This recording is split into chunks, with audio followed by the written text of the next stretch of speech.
এবার পুরুলিয়ায় বাঘের হানা, বান্দোয়ান থেকে মানবাজার জঙ্গলে ঘুরছে রয়্যাল বেঙ্গল।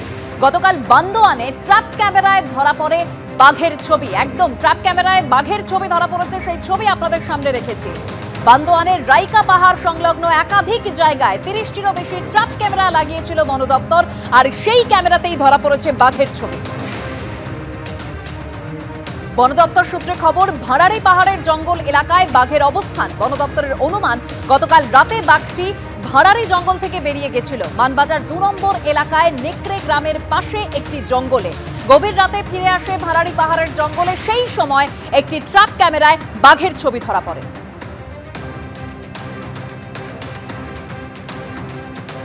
আমি ঘর খুলেছি, ঘর খোলার পরে ওর দিকে শুয়ে আছে।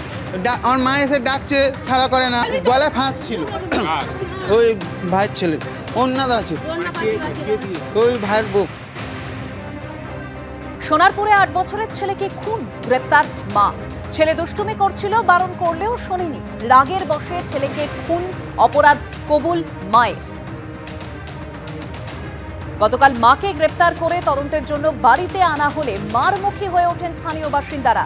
তাদের সামলাতে হিমশিম খেতে হয় পুলিশকে, লাঠিচার্জ করে পরিস্থিতি সামাল দিতে হয়।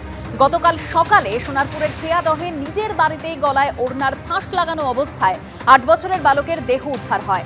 পুলিশ সূত্রে খবর, ছেলেকে খুন করে থানায় এসে আত্মসমর্পণ করেন বছর 35-এর ওই মহিলা। ইতিমধ্যেই মা অপরাধ কবুল করেছে। এই তুমি ছেলেকে মেরেছো? হ্যাঁ, মেরেছো? কেন মেরেছো? কি করছিল?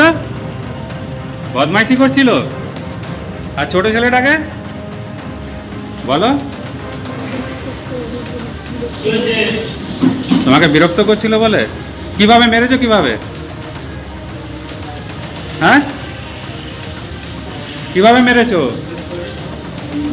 কিভাবে ওপারে নুরুল এপারে নারায়ণ, জাল নথি চক্রের রহস্যভেদের নুরুলকে হেফাজতে নিল বারাসাত থানার পুলিশ।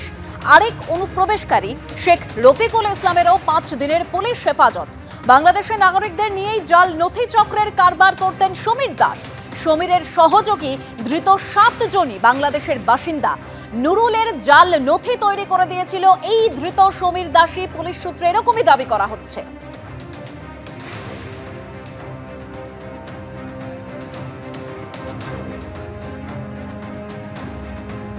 প্রসূতি মৃত্যুকাণ্ডে সাসপেনশনের প্রতিবাদ, মেদিনীপুর মেডিকেলে অবস্থান বিক্ষোভে জুনিয়র চিকিৎসকরা। মেদিনীপুর মেডিকেলে জুনিয়র ডাক্তারদের অবস্থান, অধ্যক্ষের অফিসের সামনে গতকাল রাত থেকে অবস্থান।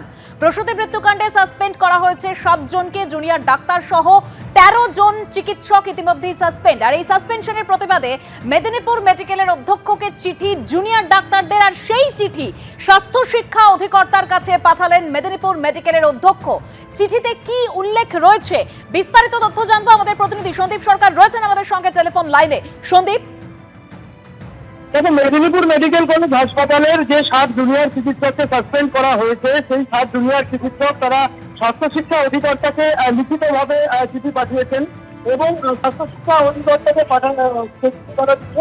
সেই চিঠিটি প্রথমে তারা লিখেছিলেন মেদিনীপুর মেডিকেল কলেজের অধ্যক্ষকে। অধ্যক্ষ সেই চিঠি ফরওয়ার্ড করেছেন স্বাস্থ্য ভবনে।